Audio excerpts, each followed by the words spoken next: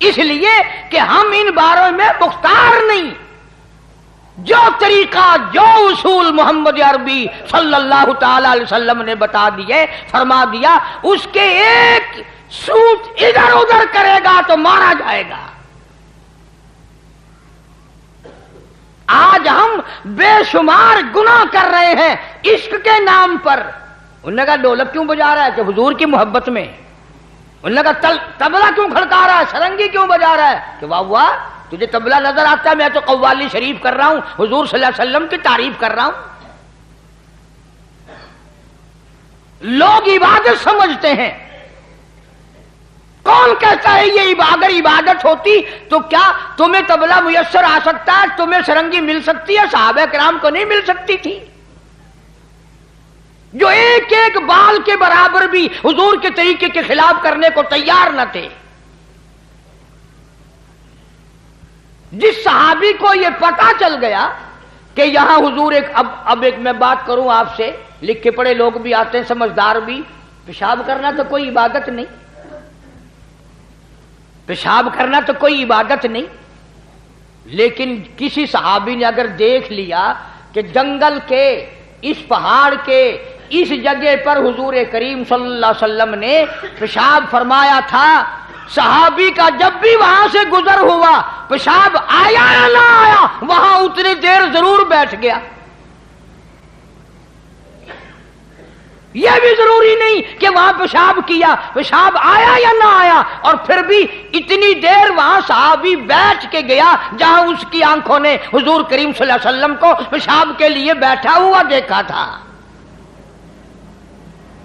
مطلب میرا یہ ہے کہ ان حضرات کے دل میں اتنی محبت تھی، اتنا جذبہ تھا، اتنا گہرا تعلق تھا کہ یہ ایسی چیزوں کو بھی یہ لوگ نہیں چھوڑتے تھے. حضور کریم صلی اللہ علیہ وسلم نے سینگیاں لگوائیں.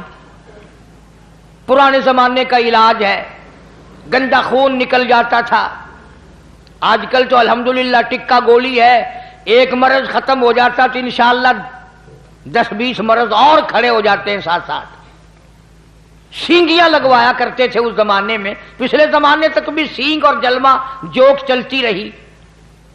تو آپ صلی اللہ علیہ وسلم نے سینگیاں لگوائیں اور ایک برتن میں وہ خون جمع فرمایا.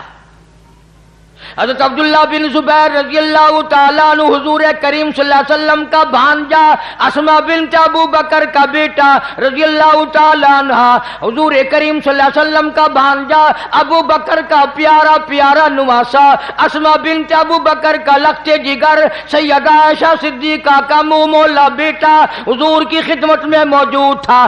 آپ نے فرمایا او عبداللہ یہ خون لے جا اور کسی ایسی جگہ پھینک کے آنا جہاں کسی کا پیر نہ آئے،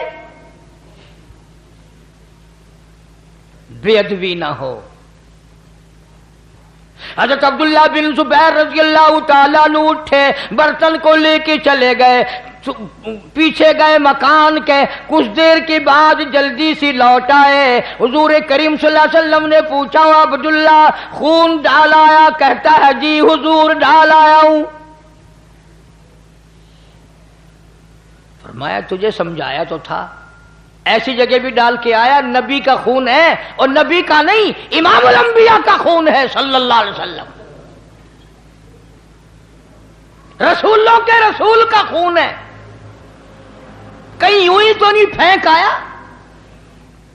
عبداللہ بن زبیر رضی اللہ تعالیٰ عنہ سے جب بار بار پوچھا گیا، عرض کیا میرے آقا میں نے ایسی جگہ ڈال دیا، ایسی جگہ پھینک دیا، ایسی جگہ اسے پہنچا دیا میرے نبی تیرے خون کو جہاں کسی کا پیر تو کیا نگاہ بھی نہ پڑے گی، نظر بھی نہیں پڑے گی، میں نے ایسی جگہ اس خون کو ڈال دیا.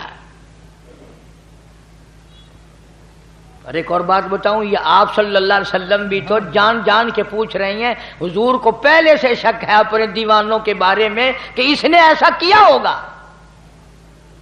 اپنے پروانوں کو حضور جانتے تھے. فرمایا عبداللہ کدھر کیا بتاتا کیوں نہیں؟ عرض کیا میرے آقا میں نے بڑا سوچا امام الانبیاء کا لہو کالی کملی والے کا خون ہو میں زمین پہ کیسے پھینک دوں؟ میں نے تو پی لیا.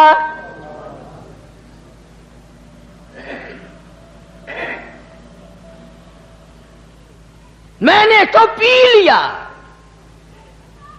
میرے پاس وہ جگر نہ تھا، میرے پاس وہ دل نہ تھا جس دل سے میں آپ کا لہو زمین پہ پھینک دیتا. میں نے تو چپکے سے مکان کے پیچھے کھڑا ہو کر پی لیا. فرمایا عبداللہ جا 7 پشتوں پہ دوزخ حرام ہو گئی. جن لوگوں نے نبی کے خون کی حفاظت کی انہوں نے نبی صلی اللہ علیہ وسلم کے دین کی بھی حفاظت کی اور اس کو اس رنگ میں رکھا جس رنگ میں جس طریقے سے حضور کریم صلی اللہ علیہ وسلم نے ان کو دیا تھا. کوئی اس میں خیانت نہیں کی، کوئی اس میں تبدیلی نہیں کی. اگر آج دین ہمارے بس کا ہوتا تو ہم 100 میں سے ایک حصہ بھی نہ چھوڑتے، سارا ہی بدل دیا ہوتا. کچھ بادشاہ بدلتے، کچھ پیر فقیر بدلتے، کچھ مولوی بدلتے، اللہ چاہے سارا حلیہ ہی ختم ہو جاتا. اس لیے فرمایا قل ان کنتم تحبون اللہ قل ان کنتم تحبون اللہ. میرے محبوب کریم صلی اللہ تعالی علیہ وسلم اگر یہ چاہتے ہو کہ اللہ پاک سے محبت کی جائے، اللہ سے محبت کریں، اللہ کے نیک بندے بن جائیں، فاتبعونی انہیں کہو یہ تیری تابعداری کریں، تیری غلامی کریں، تیری ایک ایک سنت کو زندہ کریں. یحببکم اللہ، میں خدا خود ہی سب سے محبت کرنے لگ جاؤں گا. جس کو بھی میں اپنے نبی کی اداؤں پہ دیکھوں گا یحببکم اللہ، میں خدا پھر ان سے پیار کروں گا، میں خدا ان سے محبت کروں گا، میں ان کو اپنا ولی بنا لوں گا. الہی اگر وہ گناہگار ہوا، سیاکار ہوا، فاسق و فاجر ہوا، پھر کیسے یار بنا لے گا، کیسے دوست بنا لے گا، کیسے ولی بنا لے گا؟ فرمایا یغفر لکم ذنوبکم، میں اس کے گناہوں کو معاف کر کے اس کو صاف پاک بنا دوں گا. واللہ غفور الرحیم، اس لیے کہ میری ذات بڑی کریم ہے، میں بخشنہار ہوں، اور کوئی مانگنے والا تو آئے میں تو جھولیاں بھرنے والا ہوں.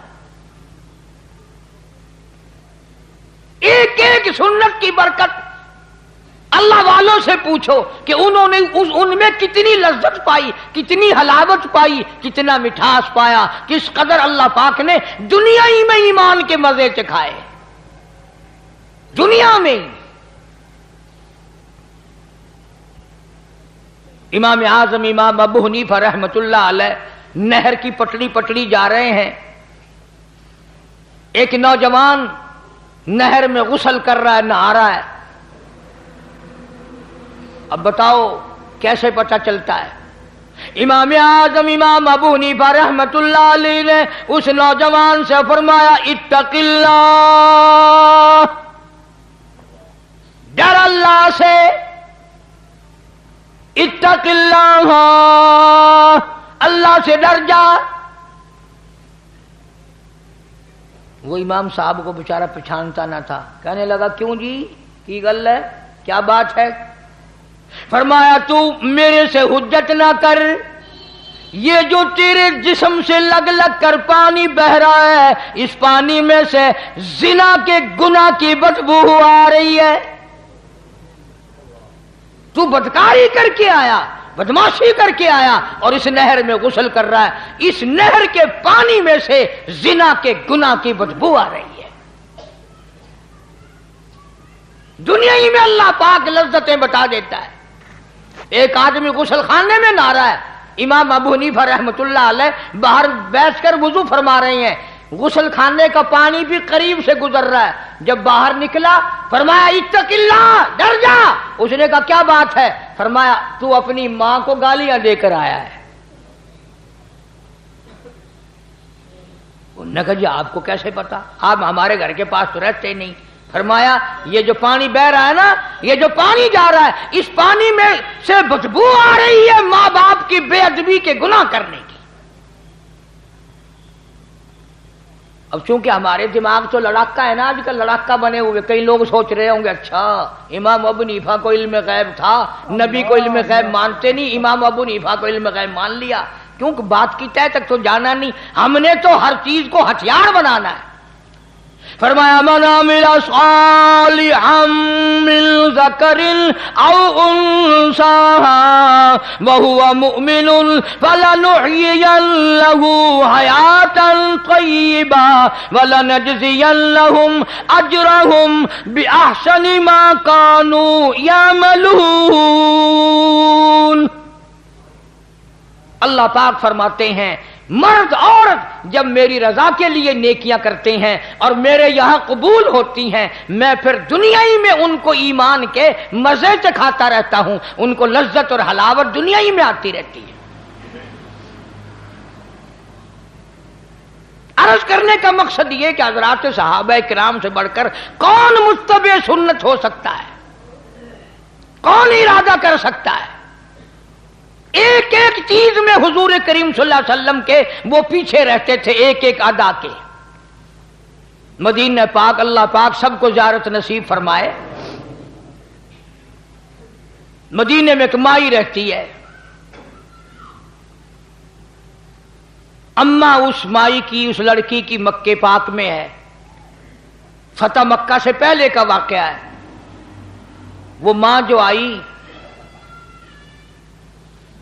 لڑکی کی محبت دل میں اٹھی، بیٹی کو ملنے کو دل چاہا، سفر کر کے مدینے آئی، دروازہ کھٹکھٹایا، اندر سے پوچھا کون ہے؟ کہنے لگی بیٹی جلدی دروازہ کھول، میں تیری اماں ہوں، مکے سے آئی ہوں ملنے کے لیے، تیری شکل دیکھنے کو ترس گئی، تو میری بیٹی ہے پیاری۔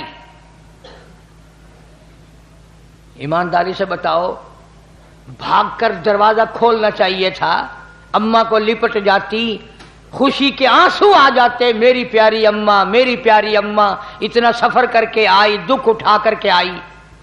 اللہ غنی، اندر بیٹھی بیٹھی لڑکی کہتی امی جان میں تمہیں کفر کی حالت میں چھوڑ کر آئی تھی، اس وقت تم کافرہ تھی، کلمہ نہیں پڑھتی تھی، یہ تو بتاؤ میرے نبی کا کلمہ پڑھ کر آئی یا وہی حالت ہے؟ مسلمان بن کر آئی ہو یا بھی حالت کفر پہ ہو؟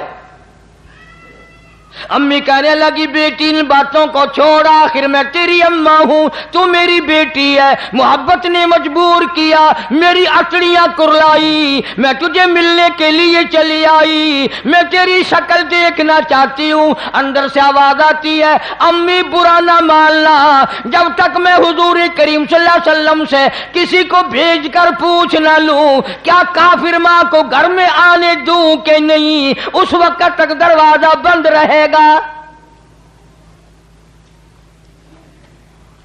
کتنی بڑی اتباع ہے، کتنی بڑی غلامی ہے، یعنی یہ بھی کوئی پوچھنے کی بات تھی؟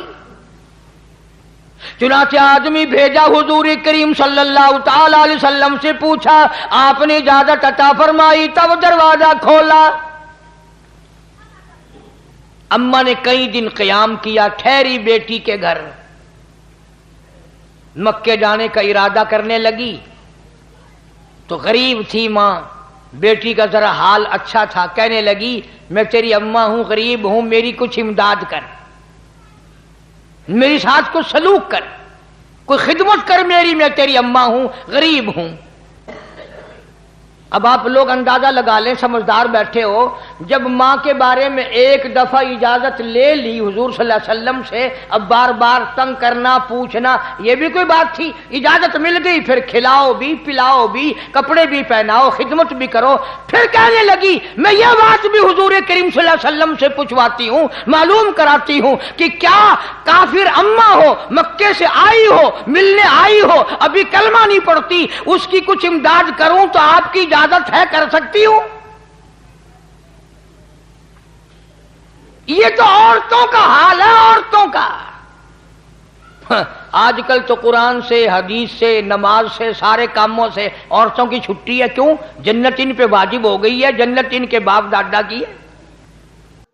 ماشاء اللہ، سبحان اللہ، سبحان اللہ۔ دوستو یہ تھے قاری حنیف ملتانی صاحب جو بہت ہی خوبصورت انداز میں بیان فرما رہے تھے۔ دوستو اگر آپ کو ہمارا یہ بیان اچھا لگا ہو تو ہمارے چینل کو ضرور سبسکرائب کیجیے، ویڈیو کو لائک کیجیے، زیادہ سے زیادہ شیئر کیجیے۔ دعاؤں میں یاد رکھنا۔ اللہ حافظ۔